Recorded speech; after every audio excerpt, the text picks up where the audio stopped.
আসসালামু আলাইকুম। যে যেখান থেকে বসে আমার এই ভিডিও দেখছেন তাদেরকে জানাচ্ছি সাদর সম্ভাষণ। জাপানে শরৎকাল চলে এসেছে, গাছের মধ্যে রঙিন পাতা। চলুন আজ আপনারা আমার সাথে দেখবেন জাপানের শরৎকালের মোমিজি পাতাগুলো।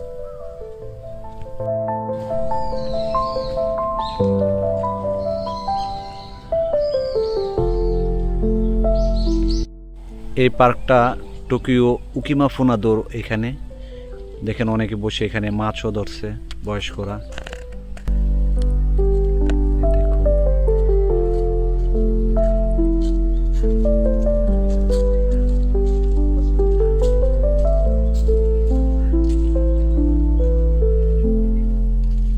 সুন্দর সময় কাটানোর জন্য একটা আদর্শ জায়গা পার্কটা। আমি প্রায়ই আসি এই পার্কে।